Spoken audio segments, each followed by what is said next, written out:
I'm interviewing John G. Lancaster at his home in Lexington Park. Mr. Lancaster, I want to say again that if you are uncomfortable answering any of these questions, you don't need to answer them. Okay, I will start out by asking you about where you live, where you were born, and where you live now. I was born in Prince Edward County, Virginia in 1918. I lived there until I went to college in 1935. And from college I went back home and I lived there from 1940 to 1955. In 1955 I moved to Richmond and I lived 1 year in Richmond. And I came to St. Mary's County in 1957 and I've been here ever since, 57. Of course I worked in the county here for 17 years and at the University of Maryland, 4, but I still lived here in St. Mary's County. Okay. And describe exactly where you live now. I live in the 8th District of St. Mary's County near Lexington Park. Okay. And I've been living here for since 1962. Okay. You live right on 235, Route 235? I live at 222368 3 Notch Road, Lexington Park. Okay. I said 22268 3 Notch Road. No, you said 222368. Okay. Well, You mean you said you put in your mind as 3 twos, and that's why. Okay. In Prince Edward County in Virginia, did you live on a farm? yes, Okay. And about how big was it? 125 acres. What was your parents' occupation? My father was a county agricultural agent. He lived on the farm, and this is his job. He worked with the Extension Service Okay. for 28 years. And I followed him when he retired in the same Doing the same position. job. Okay. Same job. Okay. Okay. You lived on. Maybe I'm a little confused. Okay, you lived on 125 acres. He was a Right. county extension agent. Right. Did he do any farming or? Yes, we farmed. Okay. He operated a farm and did it. That was his. He owned the farm. He owned the farm. We lived on the farm, and he went to work every day as extension agent Mm-hmm. from the farm. Okay. Came back in the evening. Okay, and I worked guess, on the farm. Yeah, I guess I think about farming as being the full-time job, but this was, okay. What was your mother's occupation? She was a housewife. What is your earliest memory?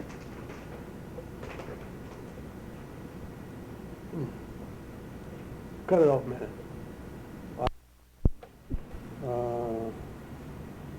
It was Christmas time, and my half brother and sister were outside shooting some firecrackers, and I had to look from the window because firecrackers were dangerous. And I remember them going out there in the evening and showing off these firecrackers. Okay. About how old were you then? About- Under 5, I really don't know. Okay. I guess it was.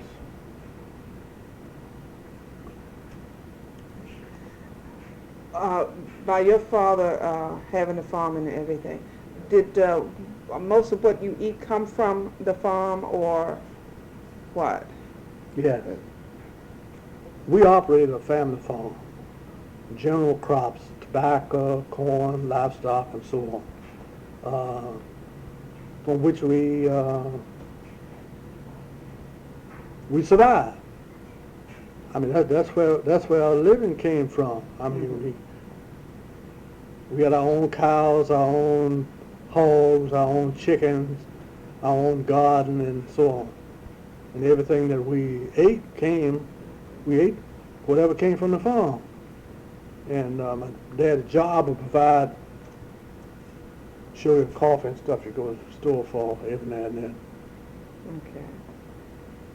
Beef once a month and fresh fish on Friday when they came in from Norfolk. And stuff like that, had to buy that. Bought that with his paycheck. Okay. What church did your family go to? First Baptist Church, Farmville. Do you remember taking any trips? The family taking any trips?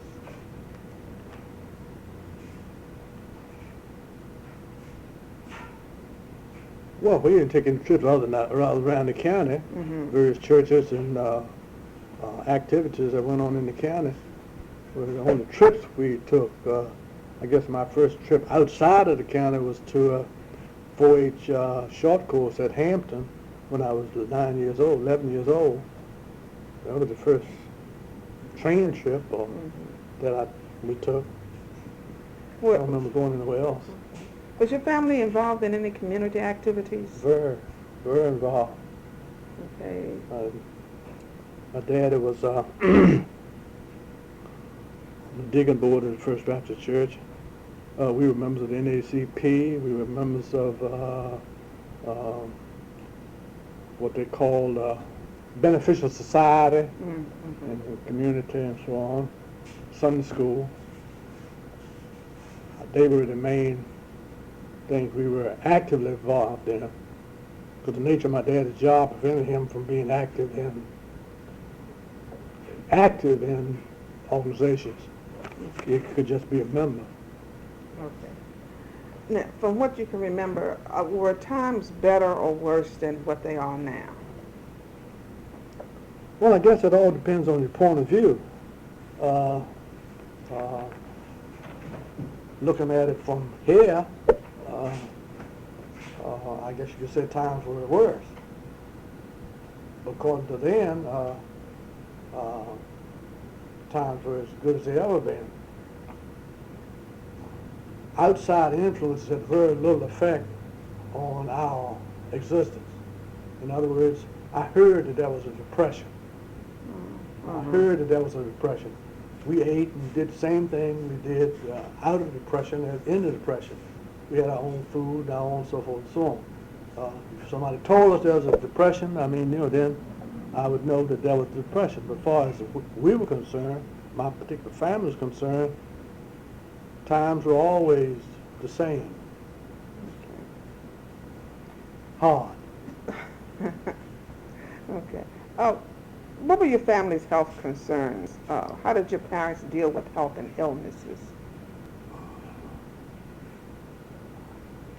Did you have doctors that came, that made house calls, or did you have to go a distance to the doctors or what?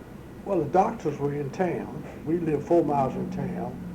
And of course, there were black doctors, black dentists that we generally went to. But if you were real ill, you went to the other doctors. You either go to their office, which were separate. You go in the office, they had waiting room for black and waiting room for white, and then they took you in turn. And some of the doctors had two offices. The black patient went in one office to be examined and so forth, and white patients went in the next office to be examined. He went back and forth.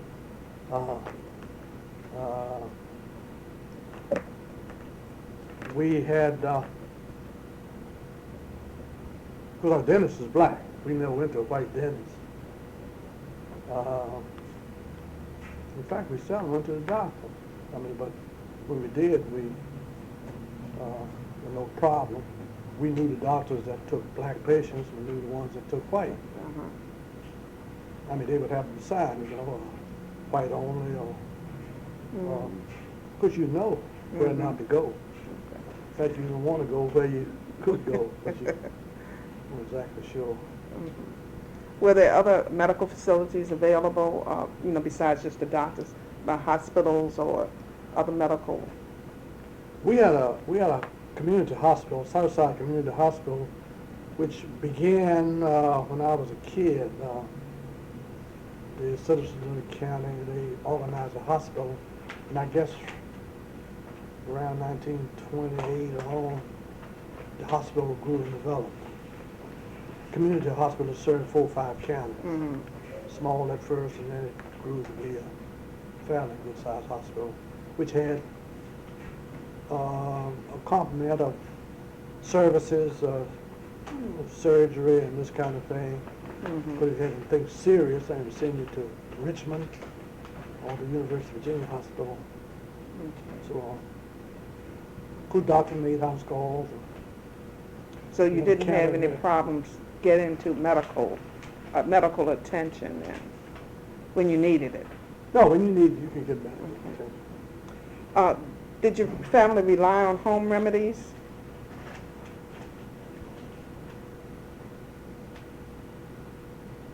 Well, I guess if you had a cold, you took cough syrup, and the Raleigh man would come by and sell these herbs and stuff, and tonics and things. Mm-hmm. But Your mother didn't make any thing like with use kerosene and sugar and whatever? Okay. Kerosene and sugar for Cold. cold and kind of stuff. We never took it. I knew about it, but Okay. How were senior citizens cared for when you were coming along? senior citizens were cared for by the younger folk. Okay, so the older people When stayed in the When home. you got old, you stayed with one of your children or brothers or something like that until you died. Okay. Okay. How did the black folks get their news? Local newspapers or, how did they do that? Well, I was a county newspaper. I didn't carry any black news, but it carried, general community news. In fact, there were 2 papers. Generally speaking, most people took the Farmer Herald. We got news from them. Of course, we relied on the Norfolk Journal and Guide for our black news. The Norfolk Journal and Guide was our main source of news and information regarding the black activities of the state. I mean, that's where you found out about the football games of the black colleges, the NACP, and the general plight of blacks trying to make progress in a segregated society. We particularly enjoyed the editorials in the Journal and Guide because they had a writer, Luther Jackson, who was a professor of history at Virginia State. He wrote an article every week. We had an English teacher at Howard who wrote a column called To Be Equal every week. John Hancock, who was in Virginia Union, he wrote an article every week on civil rights. So we had information regarding things that you wouldn't know otherwise. And of course, we were there were black organizations such as the Negro Organization Society, which was an overall organization made up of what they call councils of 49. Every county had a council of 49, and the council of 49 was made up of 7 committees, which were called the 7 betters. Better farms, better homes, better school, better businesses, better church, better health, and there was another one. Each one of those betters had a committee of 7 people in the county who were responsible for programs and activities regarding their better. the 7 betters were represented on the Council of 49, which was the countywide Council of 49. The Council of 49 would have periodic meetings at which the 7 betters would report on what they were going to do or were doing and so forth and so on. And they would have at least one annual meeting in which all of them came together, and they would have programs on each one of the betters, and they would have somebody from outside to come in to talk on that particular better. For example, on the Better Farms one, you would have somebody from Washington Farm Security Administration maybe to talk. If you had better schools, you'd probably have somebody from the State Department of Education, the black representative. Okay. And if the better business, you would have somebody who was noted in business and so forth to do that. And these groups worked, periodically on their particular better. And incidentally, the Negro Organization Society was funded by, you raising money. And also, we were able to get the state to put in $10,000 a year in the state organization, because the state at that particular time funded certain kinds of activities until way late, when they started, cutting budgets and so forth. They started cutting out all of this private contribution to private organizations and groups. So the organization after that kind of went by the wayside, because we had an executive secretary who was paid by the state. He was ran the state and so forth. Of course, when you got so you couldn't pay the executive secretary, the organization then continued on its own, but you didn't have that contact that would make it work. Okay. So this was strictly a black? Strictly black. Everything we had was strictly black. There was nothing white. And you want numbers of nothing white. Okay. Okay. See, the population was just about half and half. Uh-huh. In fact, at one time, it was more black than white, but right after the Civil War, when Lee surrendered, I guess the population of Canada was probably about 2/3 black, because all the slaves were, they were on plantations and so forth. So the blacks right after the Civil War did very well in Farmville and Prince Edward County. I mean, they were the carpenters, and they did everything. And until they started Reconstruction, they started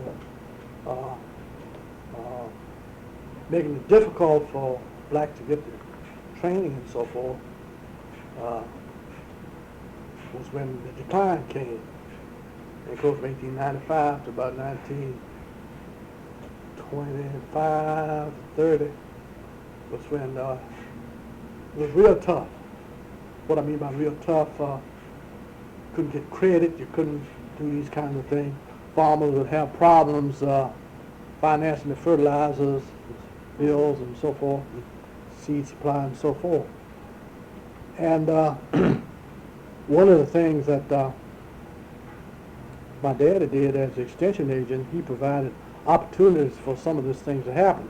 For example, they would hire oil carloads of lime from up in West Virginia, come down, and the farmers would come with their wagons and haul the lime out and so forth. And we would, as extension agent, we had demonstration poultry demonstrations around the county where a person would show how to incubate chickens and that kind of thing. In order to improve flocks, sometimes it started out with ordering purebred roosters from Hampton or 6 purebred roosters, and we would put them with different families to improve Their stock. their stock until you could get to the point where you could buy some hatchery chickens and so on. The same thing with livestock, you know, purebred calves and purebred Okay. hogs and so on. Okay. I'll go back to that a little bit later. Okay, fine. Okay. As a child, what kind of games did you play? Oh, you know.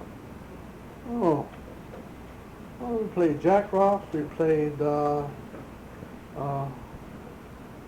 what's that game you throw in there, hopping there? Hopscotch. Yeah. Hopscotch. We played our version of softball, horseshoes, hide and seek, those kind of things, and so on. And what kind of chores did you do? Everything to make the family operate. You went to spring to get the water, you fed the chickens, the hogs, you milked the cows, you brought in the wood, and helped clean the house and do whatever else your mom and daddy would tell you to do when you weren't busy. Okay. How did you get along with your brothers and sisters? Fine, no problem at all.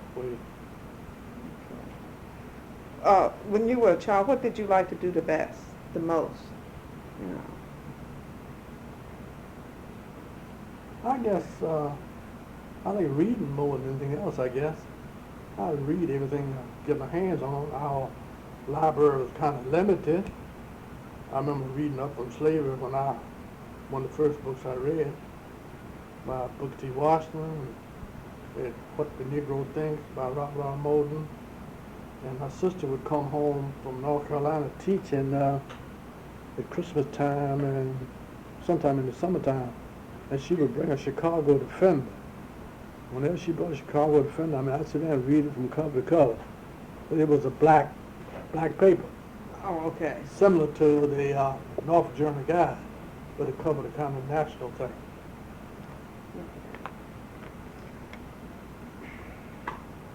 How did your parents treat you? What do you remember best about, you know, how they treated you? Oh, they treated us very well, I guess. I mean, I don't recall anything terrible. I mean, they inspired us to be truthful, to be energetic, and education. I mean, you're not going to get anywhere without an education. For example, I knew from 5 years old that, you know, I was going to Hampton one of these days. And I was in the 4-H club, and they made opportunities for us to take advantage of most of the opportunities around church and school and community. How did they discipline the children? Or did they, and what did they have to discipline them for? Oh, well, I guess sibling rivalry, I guess, was about the most disciplined. They would spank you every now and then. I mean, until you get to about 8 or 9, something like that. But we knew the rules and we generally followed them. And we clearly understood what was tolerable and what wasn't. Okay. Okay, and you said you really believe that they prepared you well for life. Yeah, I think they did, yes. According to the opportunities and provisions that they made, it certainly inspired us to that nothing was possible. Nothing was impossible. Possible, okay. Okay. Describe your former schooling. You tell me that you went to Oakville Elementary School. Oak Hill Elementary Okay, I'm School. sorry, Oak Hill Elementary School, and Robert R. Morton High School. High School, and both of these were in Prince Prince Edward Edward County, right. Okay. What kind of schools were they? Were they the one-room schoolrooms, or were they? How Well, was it? Oak Hill Elementary School was a two-room community school, and the children within, say, a couple of miles went to that school. And I guess there were 40, 50 kids. All of us walked to school, had two teachers, first three grades in one room and the upper grades in the other room. And So you said you walked about about 2 miles to school. no, I was just about a mile from school, but I'm Oh. saying the children who came from within, say, 2-3 miles. Okay. What was your favorite subject in school? Well, in elementary school, we had, in first grade, you had the chart on the wall with the ABCs down this way and the cat in the hat and that kind of thing. Mm-hmm. And then you had first grade, second grade, third grade readers and geography and English and so on.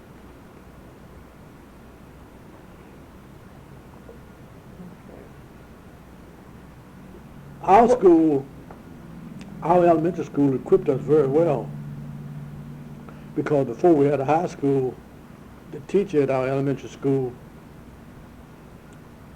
let you come a year after you graduated from the 7th grade.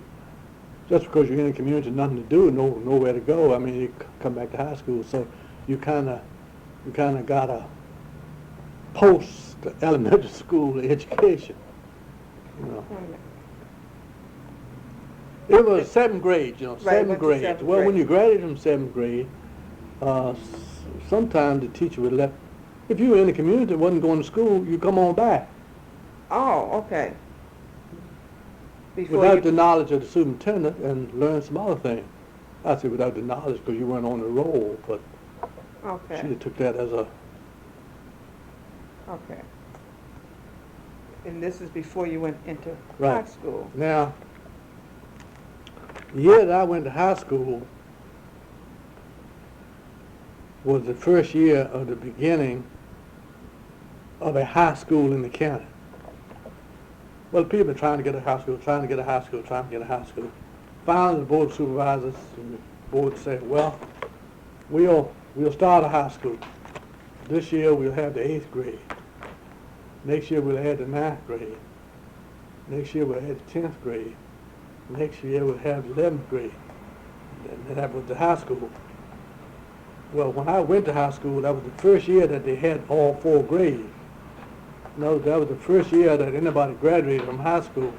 Mm-hmm. Was the year that I went first year, Mm-hmm. 1930, 31. Of course, I graduated in 1935. In the 4th class to graduate from that school. Uh-huh. Okay. See, the schools in Virginia at that particular time, there were no public high schools in counties for blacks. Okay.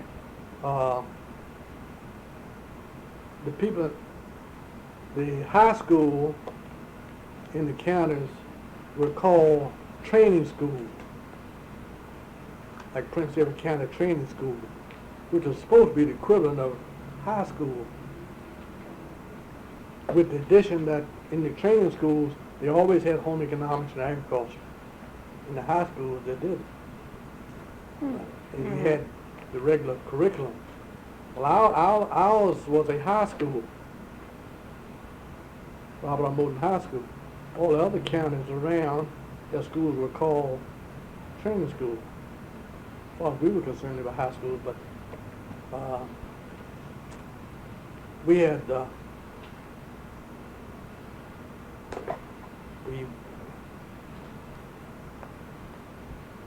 we had a basketball team, played outdoors, of course, and we had certain other interrelated activities. For example, there was always a high-Y conference, which was a conference of representatives of high schools that would go down to Virginia State for weekend for training and organizational skills and so on.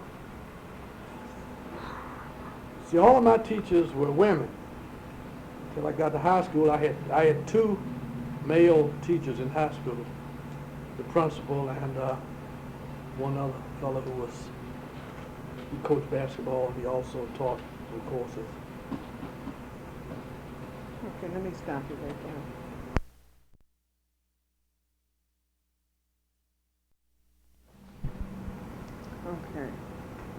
Okay. But the only difference was that they had home economics and That was generally the difference. Right. Okay. Okay. As a child, what did you dream of becoming?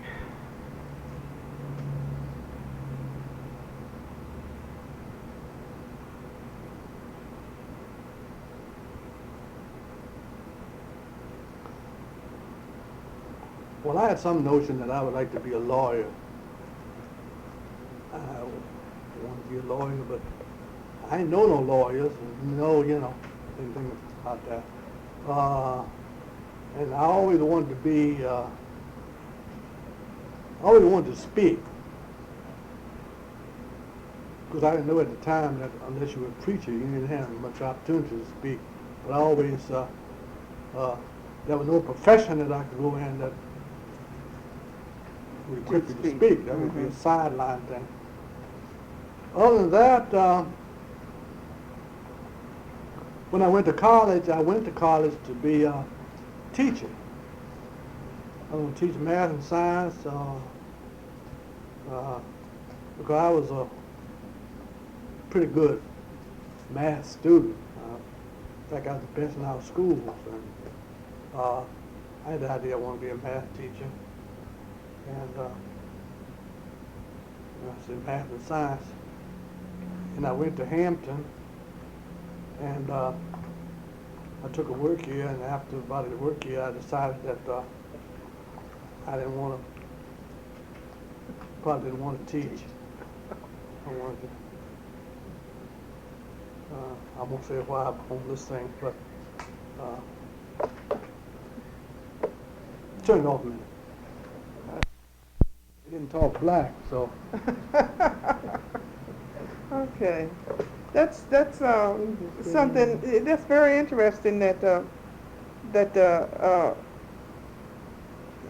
you were in college before you really had any white teachers, and then because of the regional accents of the teachers, it was hard to understand well, it's this them. way. It wasn't only that. I couldn't understand some of the students. Hampton was made up of students from all over the country.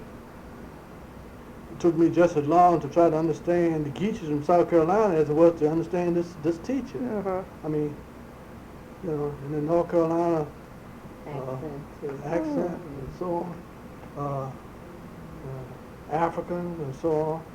Because after the ear gets so you can Used to it, yeah. get used to it.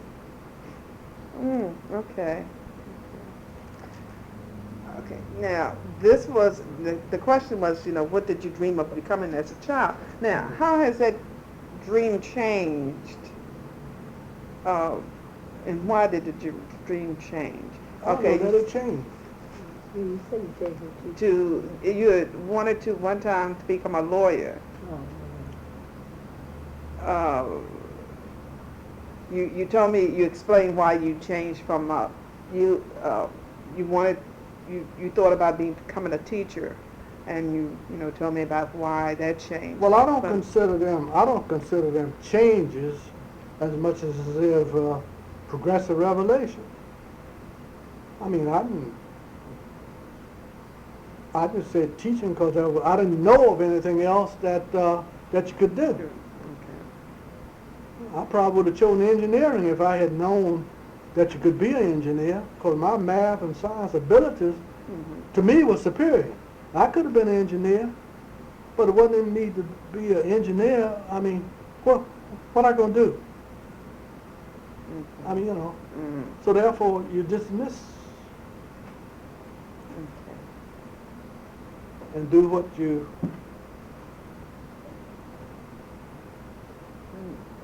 Right, I understand what you're saying. With what was available at the time, the opportunities Yeah, were available. right. You, yeah, Right. okay. As a teenager, where did your parents approve of you going? Nowhere.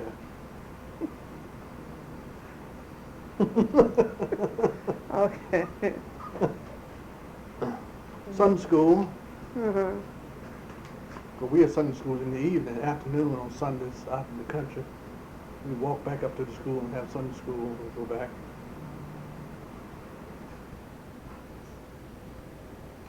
Oh, you mean? Oh, okay. You don't mean church Sunday school. You mean? Well, let me put it this way. Our church was in town, 4 Uh-huh. miles away.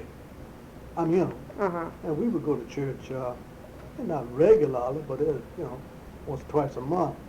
But then we had Sunday school, a separate Sunday school, out at the elementary school where we went. In other words, the kids would come back on Sunday afternoon for Sunday school.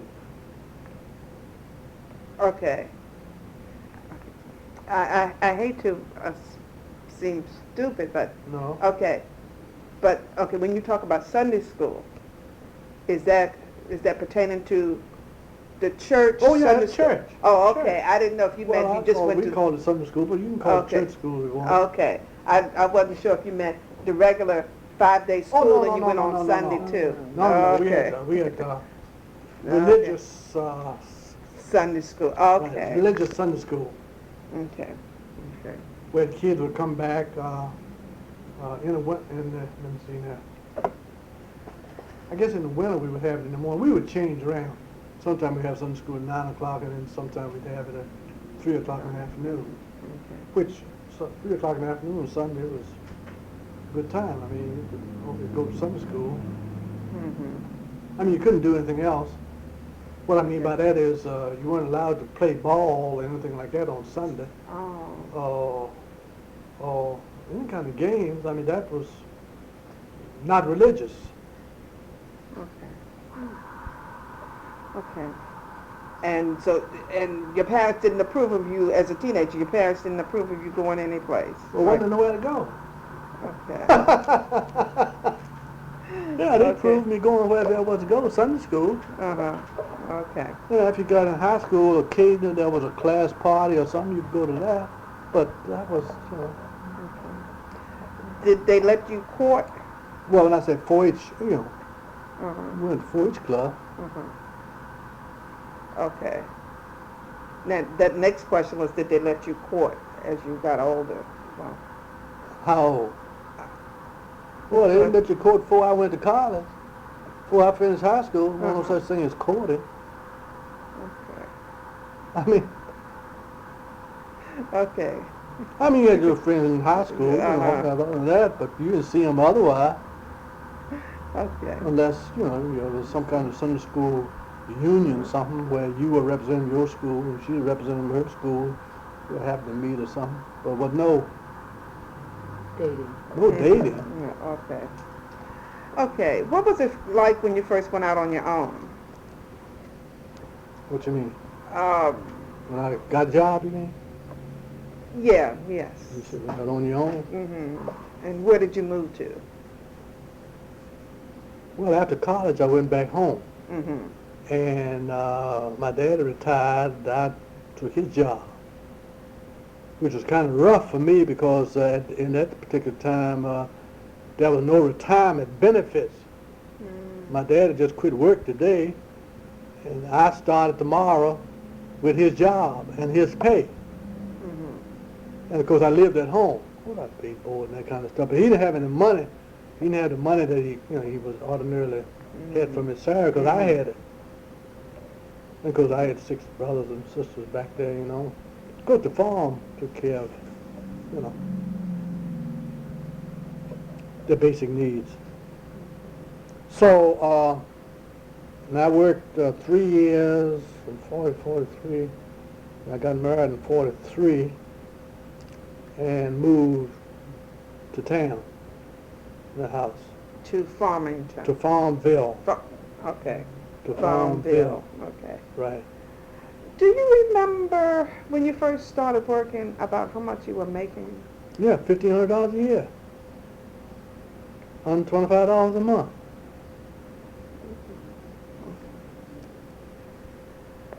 I guess, for me to think, oh my goodness, but then that was at a different time, so, you can't really judge. How far the money went. Yeah. Well, I made $125 a month. I paid my parents $30 a month to live there and board there, because that doesn't mean I didn't put some more money in it, but that was that.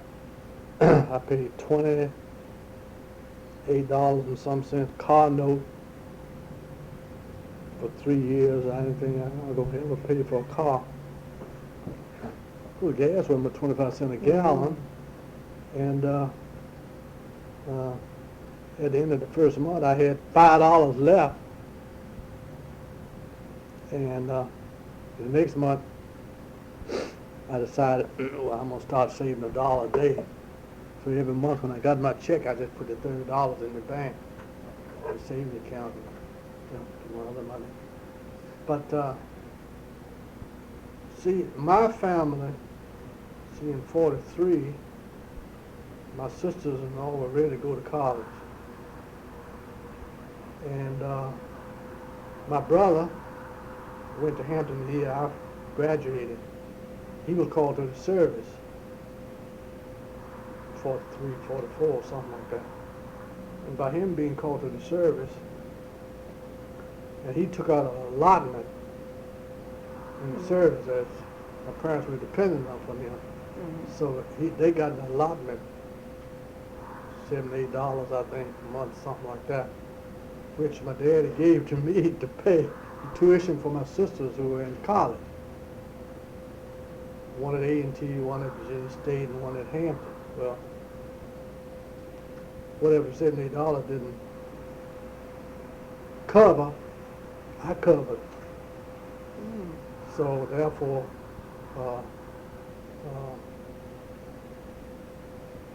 up until 48, when my sisters finished college, we were, in fact, my brother going to the service was kind of a godsend because we wouldn't have made it otherwise.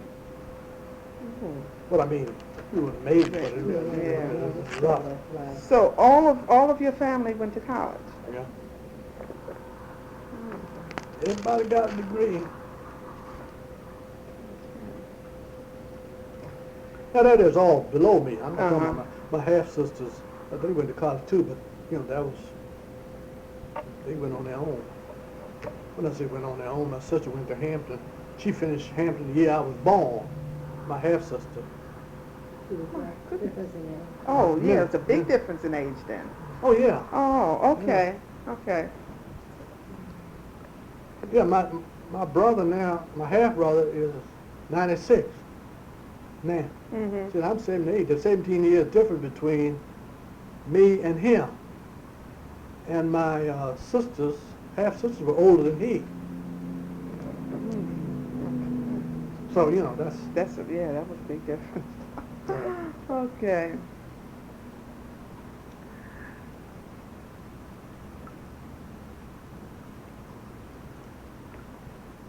Now, you've told me what kind of work you've done to support yourself. You were telling me about the car note that you paid for $28 a month. Mm-hmm. Yeah. So, all during the time that you were working for the extension service, you did have transportation then. We had to have a car to work. Okay. Okay, that was a requirement of your job. Yeah. Okay. And you chose this type of work because this is what your father did. He retired and you just took his position. Well, after I decided to make a change from education to agriculture, then I decided I'd go major in extension. So I majored in extension work in college against the advice of my ag advisors. Uh-huh. Because they said, why don't you take ag education, then you could teach all the extension.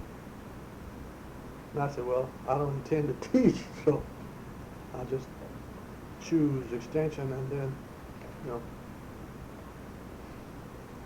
You understand what I'm saying? Yeah,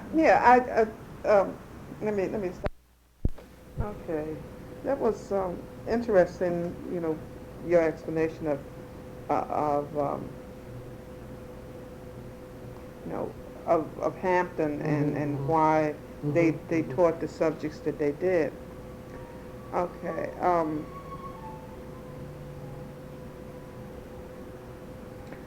Now you were married, first married in what you said, 1943.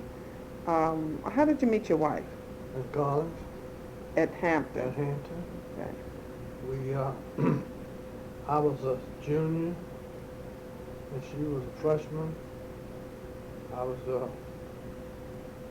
waited table in the freshman dining hall, and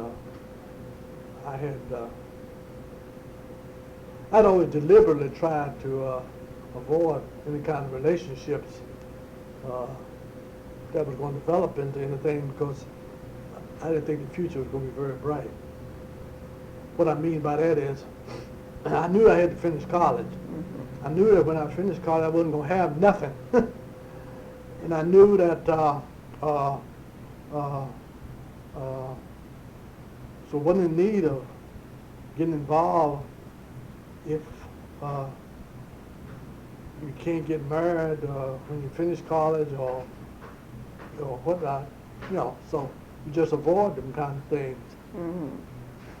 And it just so happened, I mean, I was a junior, she was a freshman, and we kind of, I said, you know, I'm going to be at least going out of here 3 years before she finished, and I guess that contributed more to the development of the relationship than anything else. So when she graduated in 1943, we got married that same year.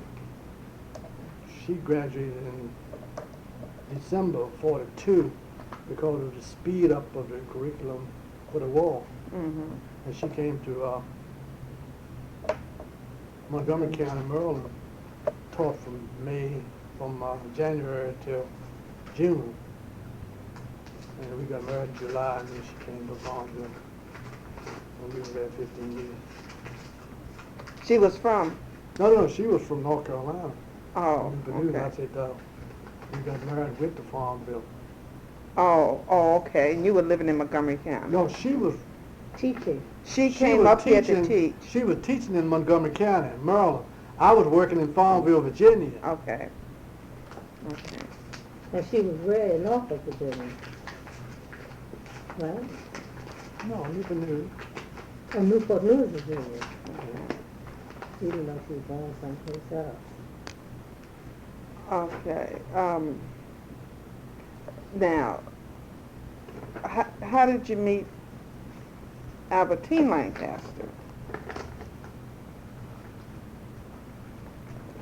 Well, after my wife died, my first wife died, and I had a sister that died the same year, and a couple other deaths. My mother went to New York to live with my brother-in-law to help him with his kids while, you know, and of course, I'd go up to see my mother, and he introduced me. Oh, okay. And, I said, well, it's highly unlikely I'll get anybody up here to go down to St. Mary's, so I'll see what happens.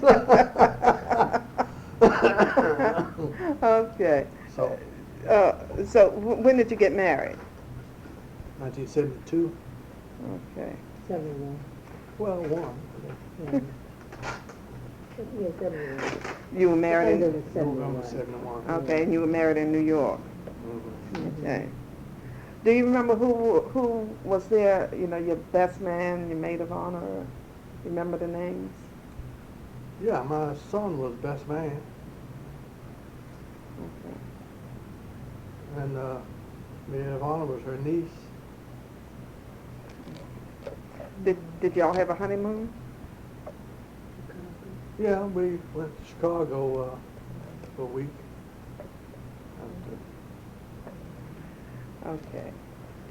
What has your family life been like? Describe your marriage, your relationship with your wives, with your children, your grandchildren.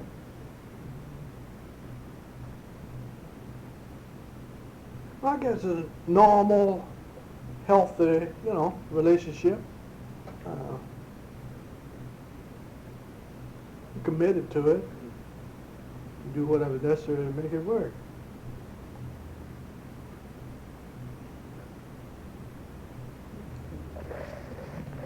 What part has religion played in your life? You told me that I forgot now the name of the church you went First to. Baptist, Farmville. Okay. And you attend First Baptist? No. Yeah. Missionary. What's the name of that full? First Baptist Electric Box, same difference. First Baptist missionary. This First Baptist missionary in Farm, we just had a missionary in it. And how do you participate in your church's activities? How? Oh, yes.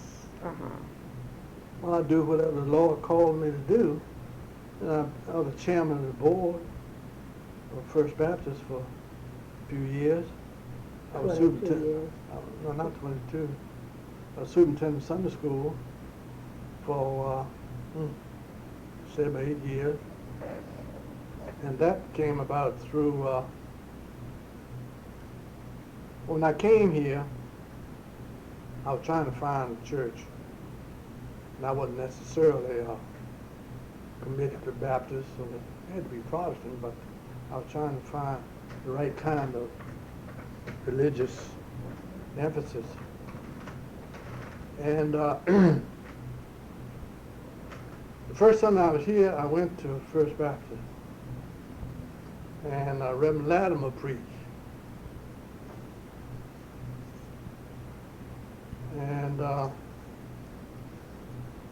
shook my head after I said, I can't. I mean, this ain't for me. You got to preaching about running women's and drinking liquor and all that kind of stuff. So I said, well, maybe I'll try a Methodist church. I don't remember whatever his name is.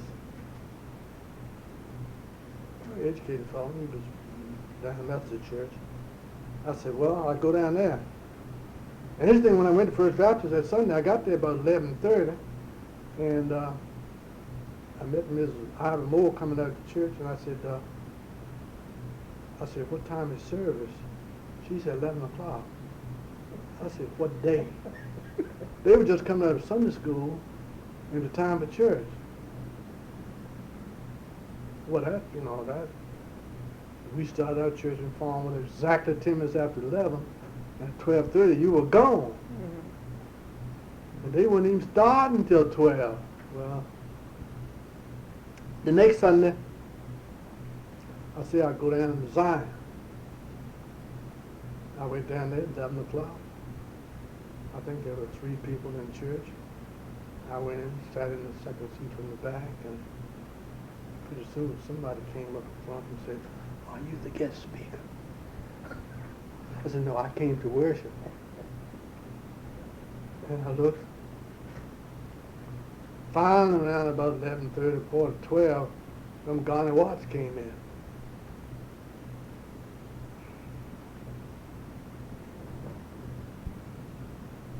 Couldn't read the Bible, and got it all messed up and everything and so on. I said, then I asked, I said, when does the pastor preach, Oh, he doesn't get around over once a month because he has this circuit, What was his name? Brooks? Whatever. And I never got to hear him preach. So the next Sunday, I said, well, then I go back up First Baptist. Well, Reverend Chambers preached. And I thought, all right, Then my kids got to go to Sunday school someplace. I'll send them up there. So I brought the kids to Sunday school, talked to the superintendent of Sunday school. I said, well, that's fine. I ain't got to get involved in the running of the thing. And so I kind of joined the adult class. And joined the kids went to Sunday school and so forth. And I did that about a year, I guess, and then all of a sudden, Topley leaves. He's packing on his house. And goes up to NASA. And they want to hire me more superintendent. That's fine. I mean, I'm to teach my class and so on. The problem with Brother Moore was he was always late. He was supposed to start Sunday school at 9 o'clock. He would never get there to 9:30 or 9:45. Well, when time came, nobody was there. I'd go on the start. Not taking over anything like that. When he came in, I let him. Well, they had a church meeting, had the election. Then he came and told me I'd been elected superintendent. I said, well, Brother Moore, what about Brother Moore? Well, we'd asked him. I said, well, I ain't taking no superintendent like that. I said, so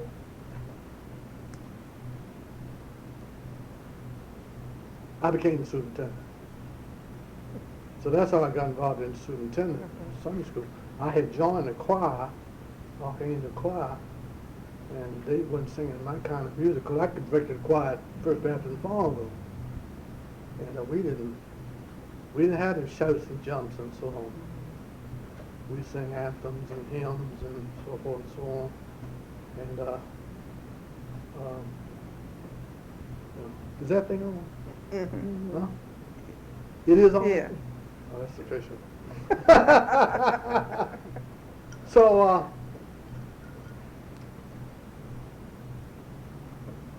then, they asked me to become the deacon. I became the deacon.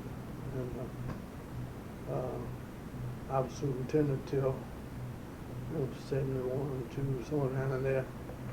Brother Walker became superintendent, following me, and so on. So that's how my activity has been in the church. Reverend Chambers and I got along very well. I understood each other very well. Did you know him? Yeah, so he lived with them when he first came here. Are you involved with any other churches or religious organizations?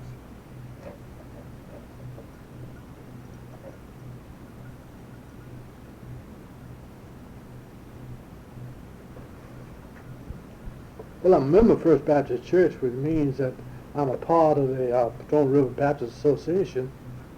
I was a part of the Sunday School Union of Southern Maryland, but I was never, really involved because I didn't necessarily like that program.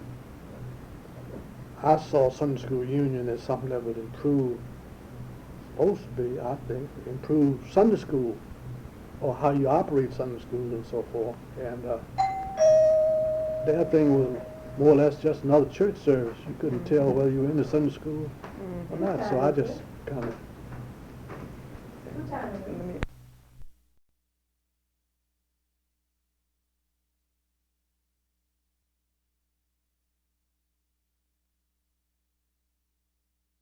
Or are you involved with any other churches or religious organizations? And if you are, in what way?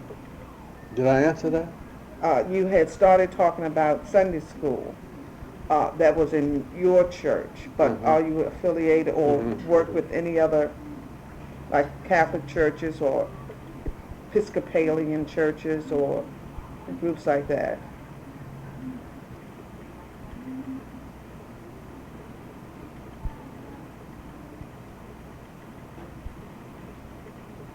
Wait a minute.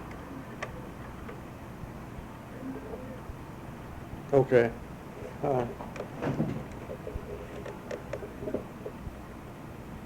You've considered, you've asked the question, now you want me to answer, right? Oh, yes. Oh. Whenever the opportunity afforded itself, I worked with other churches on activities. For example, I was part of the Catholic Episcopalian Protestant group that started Cedar Lane Apartments for the Elderly, which was an interdenominational thing. Other than that, I participated in such things as the Gideons, which is a Bible distribution society in the county. And I'm a member, of course, Potomac River Baptist Association, which is a association of Catholic churches. Other than that, whenever the opportunity presented itself, I cooperated with people more as individuals rather than as members of that church. Of course, being a Protestant in a predominantly Catholic community, sometimes you didn't know whether you were Catholic or Protestant in terms of how you wanted to do. For example, when Cedar Lane Apartments was started, it was started by the Catholic and Episcopalian churches. When HUD said you had to have a community-wide thing, well then they had to go back and have 6 Episcopalians and 6 Catholic and 6 community people, and they wanted to make sure that some of the community people were not Catholic.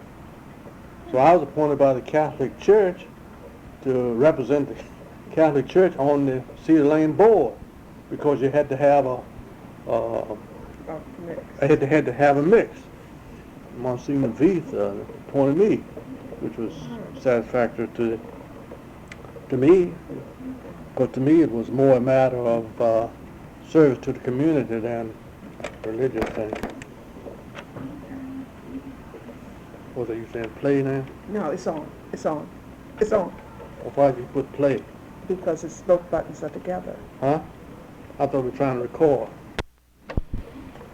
What community activities do you participate in, both now and in the past? Well, I'm a member of several community social organizations.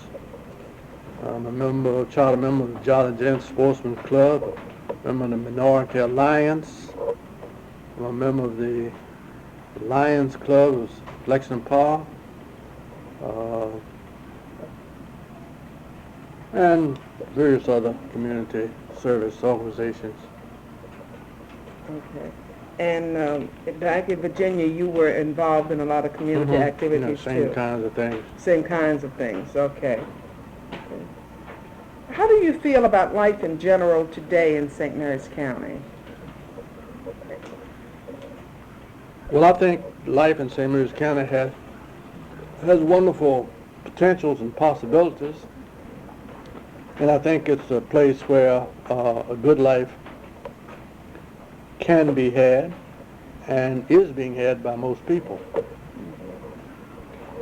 Now, you came here in the late 50s. I came here in 1957. Okay. Now, from that time, looking at the late 50s and looking at now, how has changed? How is it different from what it used to be? Well, I guess the main change, as I see it, has been the tremendous growth in the population, which have brought in a lot of people, which had to be mixed in with our local population. The population of blacks in St. Mary's County has consistently decreased in terms of proportion. Whereas when I came here, the percentage of black population was probably about 20, a little over 20%. And today it's less than 12, which means that most of the people who have immigrated here are non-white. And of course the black population has tended to remain the same or have immigrated out. I think conditions as far as employment opportunities and housing has increased tremendously, and a lot of progress has been made in those instances where there's much less obvious discrimination than it was in the 50s. So do you believe that the quality of life is better now than it was then? Well, when you say quality of life, I would say the quality of life uh, is in general better. Uh, where it would be worse, I think, is we have more crime and more drugs and that kind of thing than we once had. But in general, I think quality of life is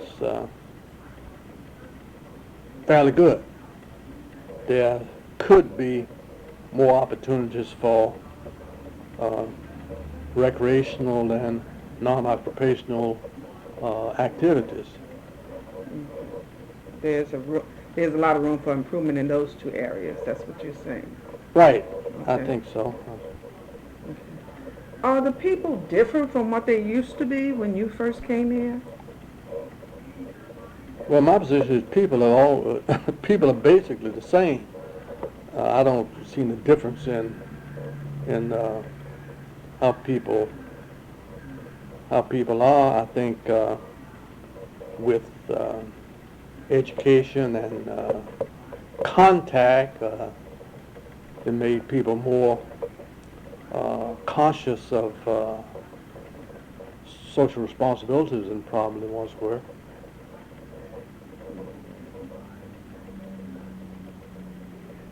Looking at the teenagers today in St. Mary's and thinking about how they were when you were coming up, do you see a lot of changes? Well, see, I was a teenager in the in the 30s, and so teenagers in the 30s is certainly different from teenagers in the 90s. I mean, so turn off anything. What was your question now? Go ahead, push that. Are teenagers different today than what they were when you were coming up? I think teenagers are the same, except their environmental exposures. When I was a teenager in the 30s, there was no television, there was no electricity, there was no internet, there were no drugs, and very little social contact outside the family. Whereas today, teenagers are bombarded with all kinds of influences. We have television, they can look and see anything. We have a telephone, we have internet, we have drugs, and all of these things tend to have an impact. I think one of the big problems with teenagers today, they don't have chores. When I grew up, I mean, I had chores to do, which took up most of my time. And the kind of social activities, we had family games, visit with neighbors occasionally, and that was about the limit, except church and so on, for activity. Okay. Are race relations different today in the county than when you first came here? Well, I think there's been a tremendous improvement in race relations since I came to St. Louis County. I came to St. Louis County in 1957. I came here as the black county agent for black families. My office was in Lexington Park. The white office was in Leonardtown. And we operated totally separate, and we knew that each other existed, but that was about it. Today, we have an integrated society and system. The Extension Service is integrated, offices have been put together, and in general, the contact between the races has been such that there has been a developing understanding of each other so that there's less prejudice exhibited today. When I came here, school systems were segregated. two sets of payrolls for teachers, one for black and one for white. And all of that has been changed since about 1962, and there's been general progress in terms of integration and race relations. Were you ever afraid of any group or person practicing hate? Afraid, I'm not sure of just what that means. I was always cautious of hate groups and so on. For example, when I heard of cross burnings and so forth, it never excited me because I just thought of it as somebody burning some wood. And whether it's in the fireplace or in a cross, it didn't make a whole lot of difference to me. So I just refused to be intimidated by that kind of activity. So when you say afraid, I wasn't afraid, but I was cautious of the fact that hate existed. Okay. And I was also conscious of the fact that those people were doing the best that they could.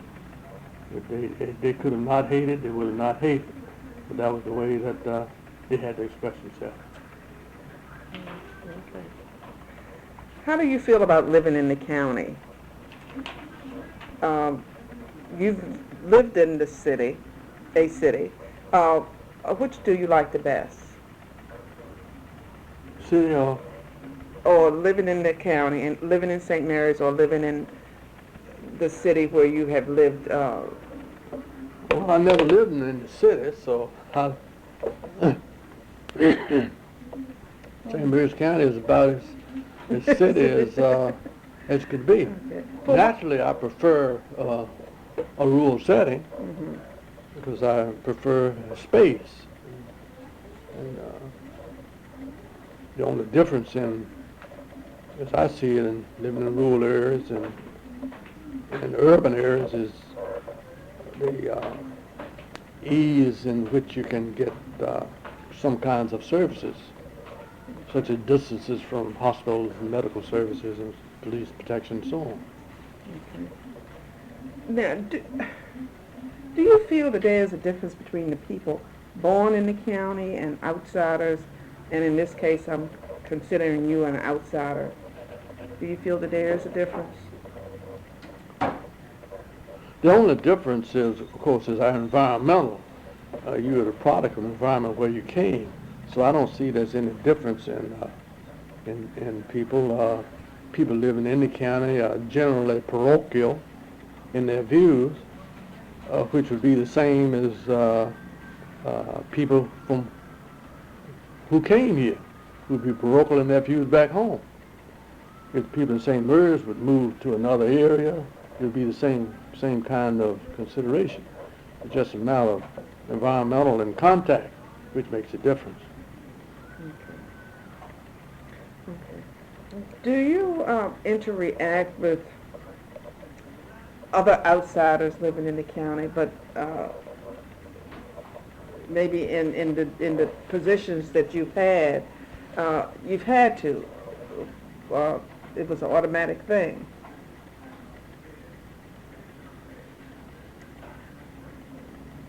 Well, I've interacted with anybody that I had an opportunity to interact with. It was just a matter of opportunities. Whenever I had the opportunity, I interacted. Okay. And I probably had more opportunities than other people because of my position with the Extension Service made it necessary that I be in contact with a lot of different people.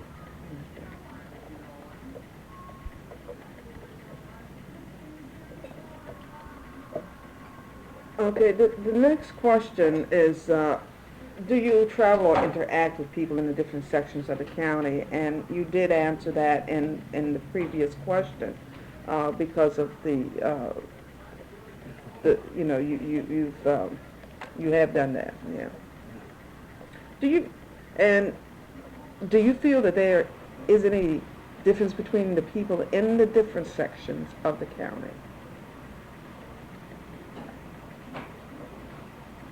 Well, there are differences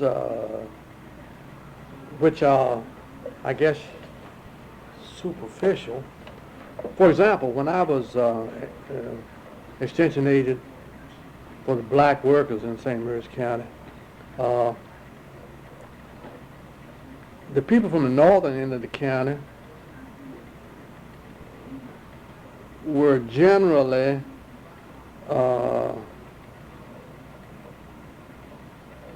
I want to say it.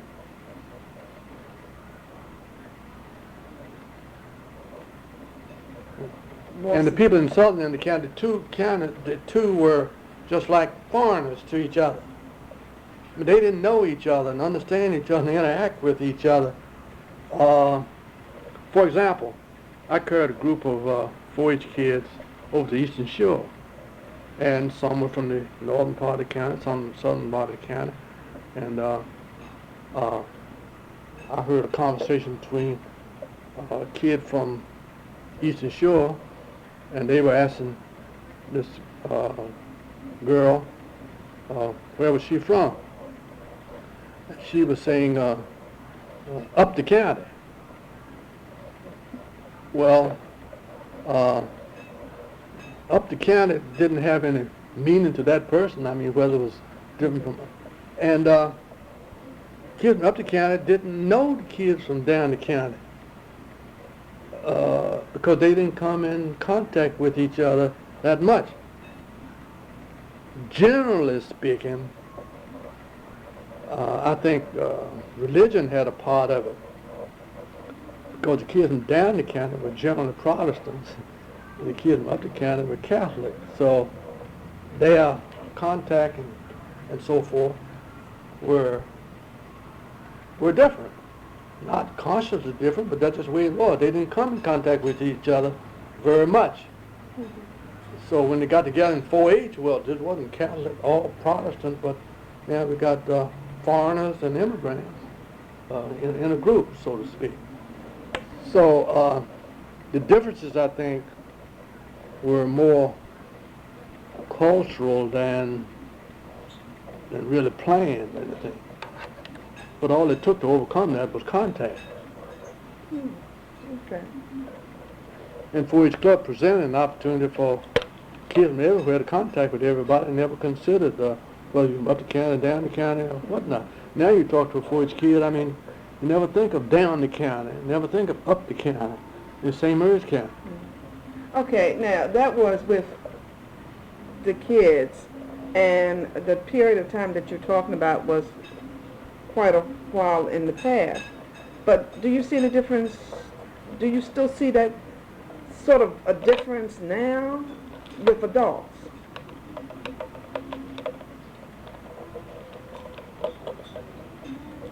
Not really. I think what we need most in St. Mary's County, in my opinion, in terms of that kind of relationship, is opportunities for people to mix and talk and act together. And the more opportunities we have that provides for commingling of people and so on, not as enclaves of Catholics and enclaves of Protestants, but as community people working together for a common cause without any recognition as to what your faith is or not.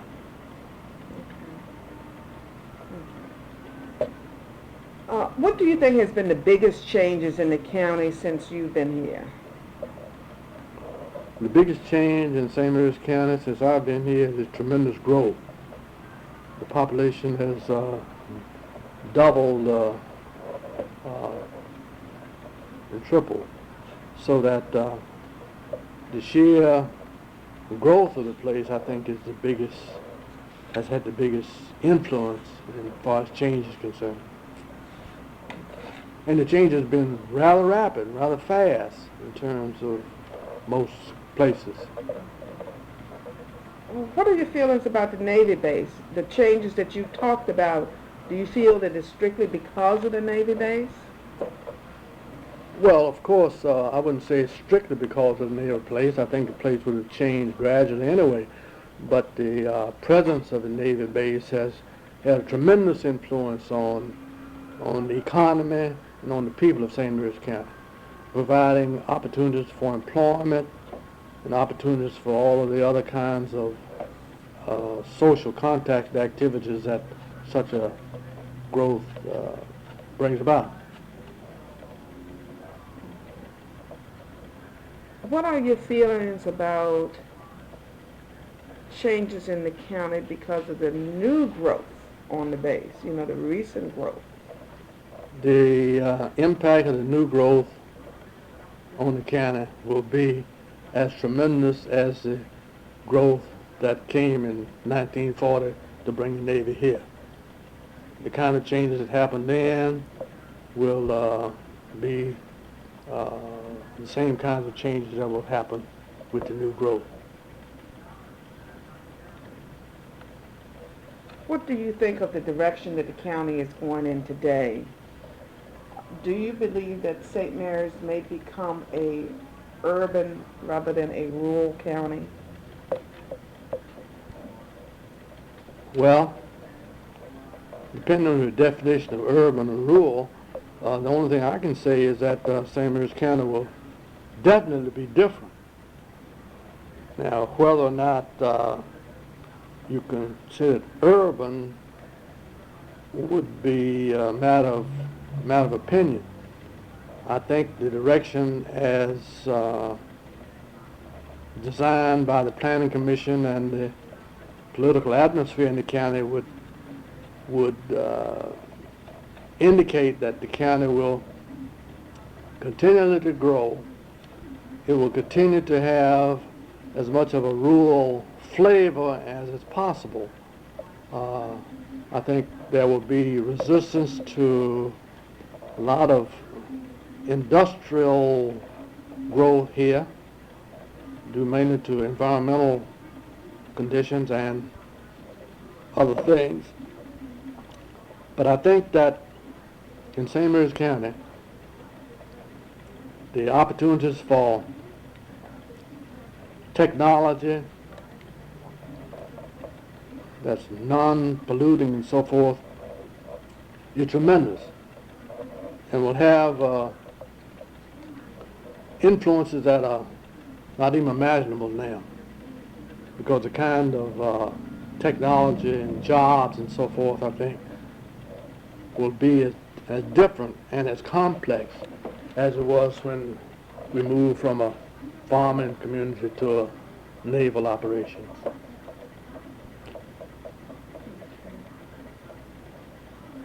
How have you contributed to the county, you know, through your work both as a both paid and volunteer? If you contributed through your citizenship and your values and your politics? Well, I've always been the kind of person who tried to use whatever opportunities that I was confronted with for good, so that whenever I had the opportunity to serve or to be a part of the county, I always accepted. For example, I was the first black chairman of the Youth Commission. That was a direct outgrowth of my work with 4-H. 4-H were youth, and this was a youth county activity that was going to contribute to the development of youth, so I became a part of it. I didn't intend to become the chairman, but I became a chairman, and we worked on that. I had the opportunity to serve on development of senior housing, the Cedar Lane apartments. I was part of the housing development, public housing. Tubman Douglas. I was a part of whatever activity that was going on that provided me with an opportunity that I could make a contribution. I participated, and I never had, any problems with that. It's just a matter of the time I had to commit. And I thought it was appropriate that my citizenship include those kind of activities. What recognitions, awards, and certificates have you received? Really, they're kind of, there's so many I can't even, I mean, I receive all kinds of awards, life member awards and so on. I guess county-wide, in the county per se, I received recognition as for my work on the Cedar Lane Apartments. Human Relations provided me with an award for community service, and then a number of other groups that have given me awards, which I can't start to mention because I leave out some. There's some 15 to 20 at least. Now, this question you may find difficult to answer, but what do you consider to be the most valuable thing you've ever had? Something you could not have done without in your lifetime? Well, I guess there's nothing that I couldn't have done without. It's a matter of what you consider the price would be. But I guess family, is probably the most important. I could have done without a family, of course. If I didn't have one, you have to. But having one has been a tremendous joy and happiness and so on. So I guess family would be number one. Number two would be I couldn't have done without God and my belief in Him. You know, I didn't say church because church doesn't cover what I'm talking about. You're just a part of it. Mm-hmm. And I've always had a tremendous faith and confidence in God, and whatever He laid before me, I accepted it the way that I think He intended to, and I always tried to make my will consistent with His will as far as I could discern what His will was. Okay. Have you done everything in your life that you ever wanted to do or planned to do?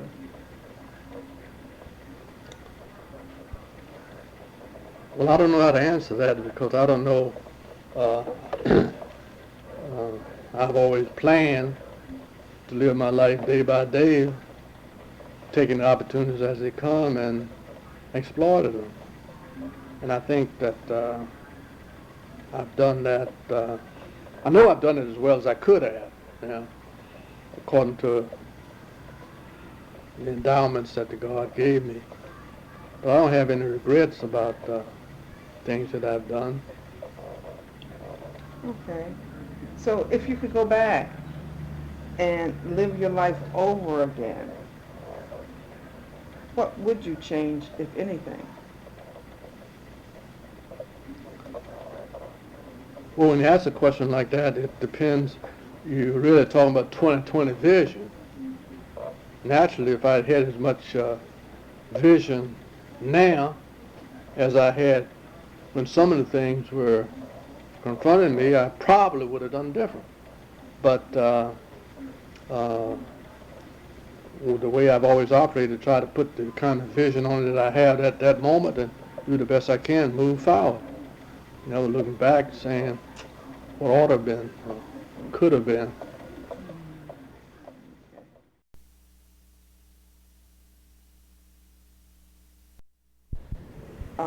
Some old stories about your life here in St. Mary's. Well, I guess there are a number of things that I could mention at this point, but the one that comes to mind first is how a professional extension worker perceives his job and goes about it. for instance, I just assumed that as the county extension agent that all tobacco growers would be interested in improving their skills of tobacco. And I would have meetings on tobacco, and people would come, some would not come. And I remember one meeting that I had that I expected a certain farmer to be there because he, raised tobacco, and I assumed he was interested in it. And I saw him a couple of days after the meeting, and so I said, I missed you at the tobacco meeting the other night. You didn't come. He said, well, Mr. Lancaster, I guess I should have come, but I already knows more than I does. In other words, what he was saying was that he wasn't doing all that he knew, so it wasn't a need to come out to find out something else that he wouldn't like to do anything about. I guess, wait a minute. You want me to stop mine? I'm going to say another one. Huh? Did you want me to stop mine? Oh, yeah. I mean,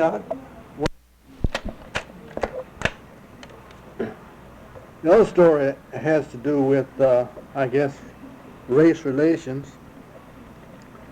When I became the extension agent for 4-H in 1962, it was my responsibility to integrate the 4-H clubs of the county.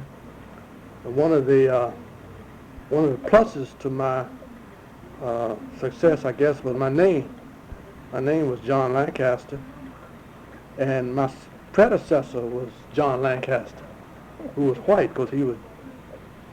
And of course, when people come to the office to see the agent, and remember this fellow, white, came in, told the secretary he wanted to see Mr. Lancaster. She said, go right back. And he got to the door and looked. Oh, he was shocked to see me. I said, come right in. We went on. Well, after that, he got over the fact that I was black and he was white, and that didn't make any difference. The other glaring story, I guess, is my attempt to integrate 4-H or to work with white 4-H clubs.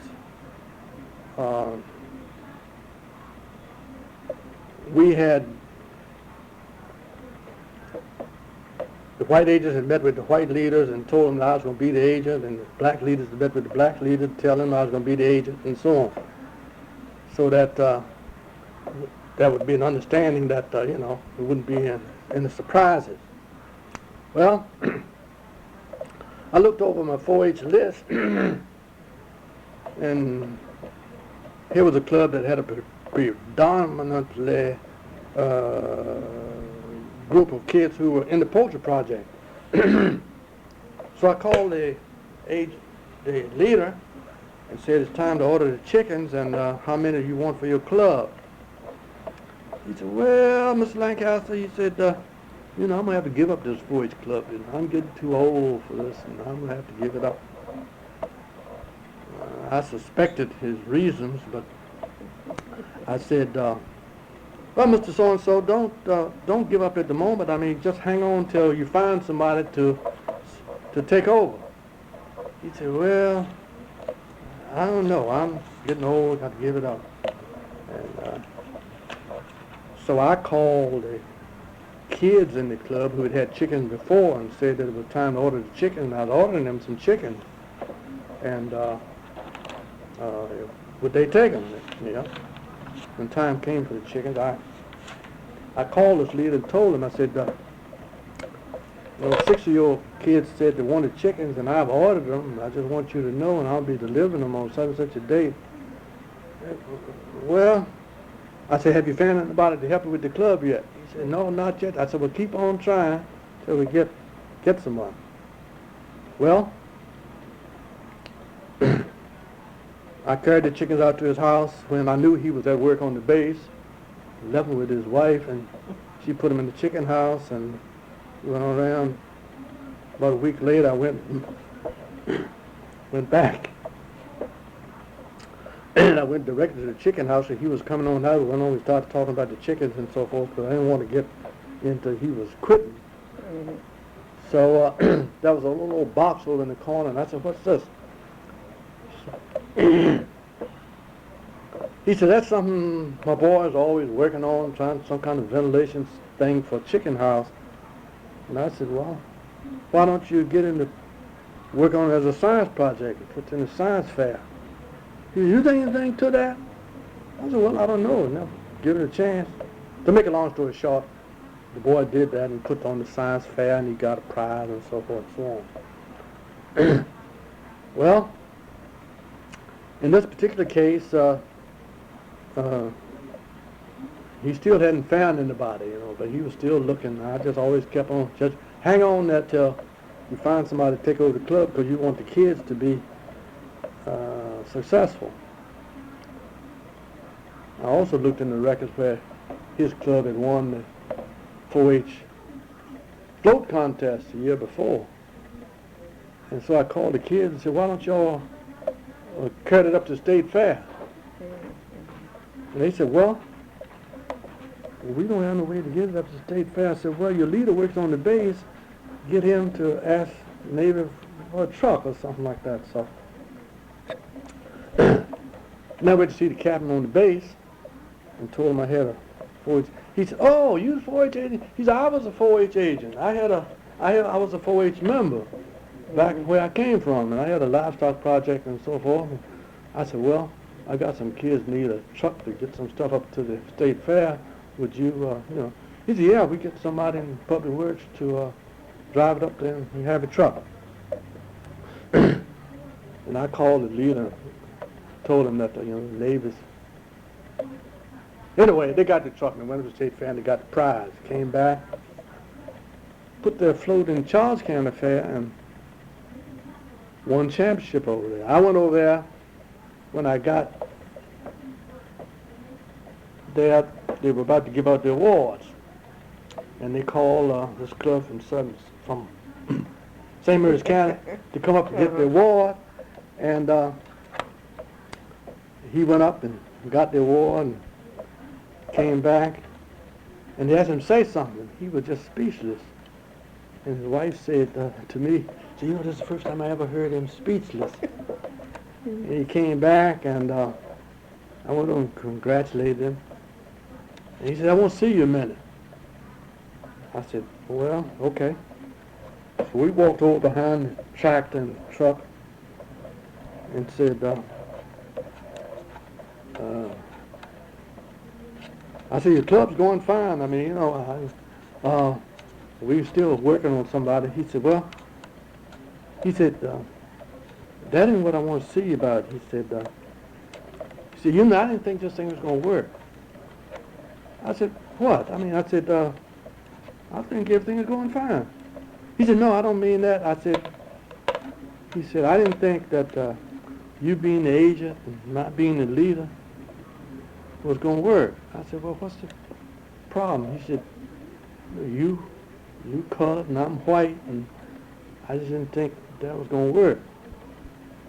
I said, well, I don't see where that has anything to do with it. I said, you were trying to help the kids, I guess. And I certainly was trying to help the kids so I could pay my mortgage and eat and go on. And I never thought of it as being any different. I said, he said, just one thing that I'm concerned about. I said, okay, what is it? He said, you always seem like you're kind of reluctant to tell me what to do. I said, well, you always knew what to do. And I just make suggestions and you do it. Now, what he didn't recognize was that I was never going to ask him to do anything that he could give a no answer to. So that was the reluctance, not the fact that there was any other reason other than whenever I asked anything or wanted him to do anything, I wanted to couch it in such a way that his answer would have to be yes. So I guess that's a story that can be duplicated time and time again in my operation and so on. Okay. Okay, that was the end of the I didn't say who that was. You don't know who that was, do you? I don't want to screw the war. See? I was just trying to think. Now, during our conversations, you have not mentioned yet that you were a member of the St. Mary's County School Board, or that you were a county commissioner. Could you say a few words about that? When I retired from the Cooperative Extension Service in 1978, I looked for opportunities to serve, and my first opportunity, of course, was with the Housing Authority, in which I became chairman of the Housing Authority. From the Housing Authority, let me see, turn it off a minute.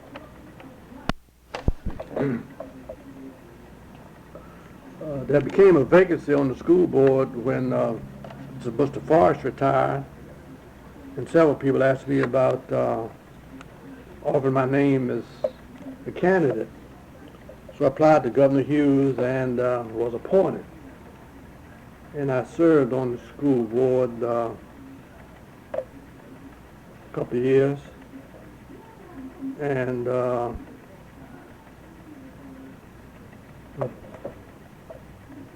me see.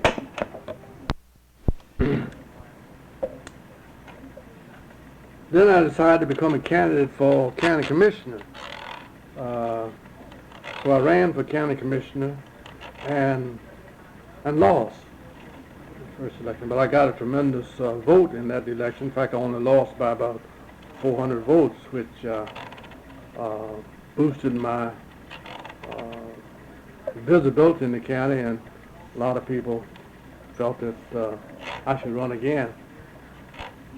Of course, that particular time I ran against Mr. Millison, who was incumbent, and lost, and he wasn't eligible to run the second time, so, a third time rather. So I was probably the most visible candidate, most viable candidate at that particular time, and I won. I won the election first time, and then the second time I got an overwhelming return vote to the county commissioners, and I became kind of the swing vote on the board, because we had 2 Republicans and 3 Democrats, as I was always kind of affectionately said by a lot of people that we have a board with 2.5 Democrats and 2.5 Republicans.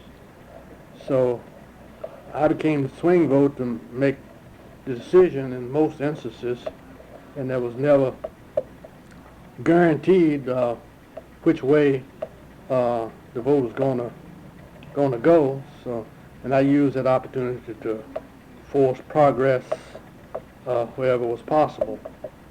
For example, there was division on the board as to whether or not we should have impact fees or whether or not we shouldn't. The Democratic view is that we shouldn't. The Republican view that we should. My view was that we have to have the money from somewhere. So it was a matter of tampering with the Republican view that there should be a $3,000 impact fee.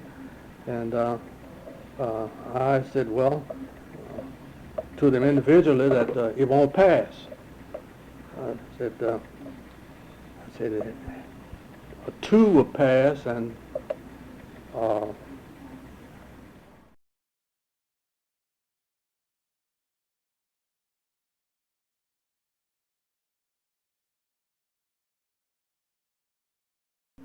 in order to get the money, we would have to have a transfer tax and a impact fee. So my proposal is going to be $2,000 impact fee and $1,000 and a 2% transfer tax. And of course, the Republicans had to vote for that. They preferred 3. The Democrats had to vote against it because they preferred none. So my vote made that possible, which plagued me ever since. You know, for taxes, taxes, taxes. Well, it was a matter of whether or not we were going to have schools, or whether or not we were going to have trailer court for schools. And we had enough trailer courts around the schools to provide for a whole school. the trailers were only going to last 10 years, and they would cost $20,000 a piece, and at 10 years, all that money would be gone down the drain. Because all that money could have been put into a permanent school that would last 40 years. So for me, it was a matter of common sense and good economy to provide that kind of leadership to make for our kids. So the second, when I ran the third time, of course, I lost. I lost by about a tremendous amount of voters I got when I went in the second time.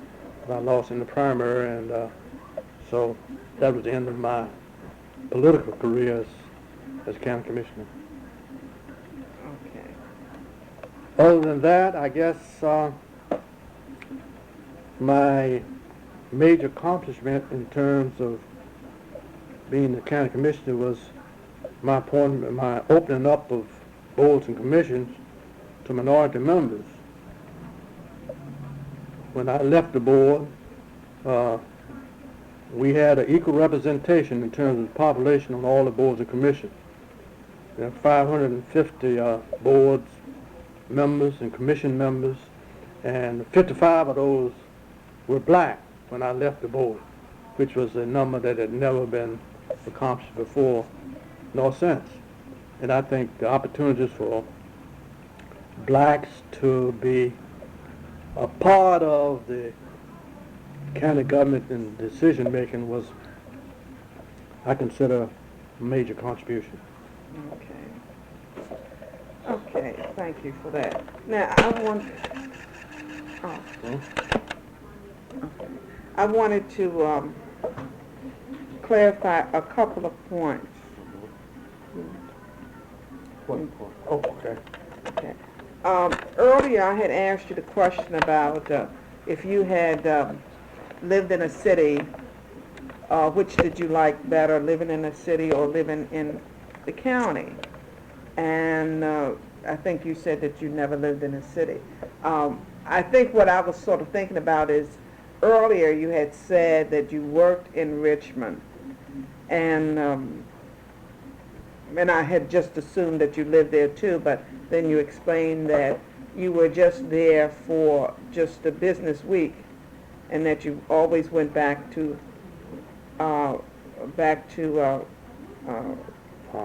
Farmville. Now, for during the week when you actually stayed in Richmond, you said that by you saying that you preferred the wide open country better. Give me your thoughts about living in Richmond at that time. Well, I never had any problem with living wherever I had to live to do what I had to do. So I didn't have any problem living in Richmond. I guess the main problem I had or concern I had was the environment. When you walk out the house in the morning, all you could smell was truck traffic, truck fumes, and so forth and so on. And I didn't like that. I've been used to growing up where you come outdoors and you smell fresh air and so on.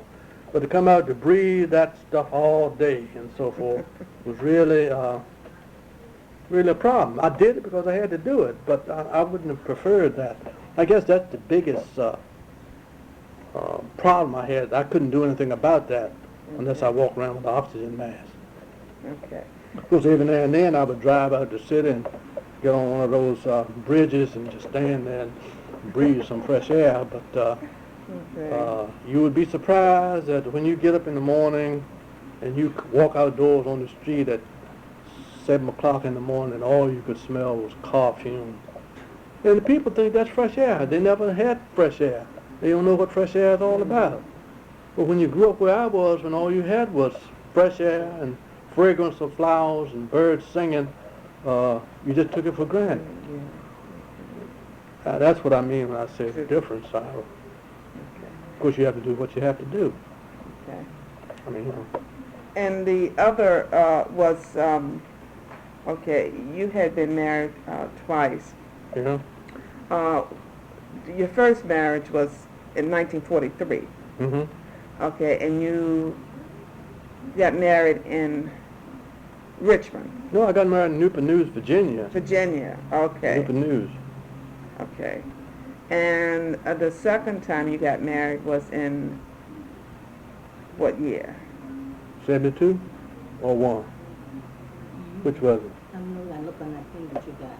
Okay, well, it was in the early Yeah, Yeah, in the 70s. early 70s. And you got married in New York Right. at that time. St. Okay. Patrick Cathedral, Okay, New St. York. Patrick's Cathedral Right. in New York. Mhm. Okay, I think that from what I can remember, those were the only two subjects that I wanted a little bit of verification on. Okay, I think that ends our interview, and I thank you very much. All right. Biographical data information on John Graham Lancaster, 22268 Three Notch Road, Lexington Park, Maryland, 20653, telephone number 863-8422. Date of birth, January 31st, 1918, in Prince Edward County, Virginia.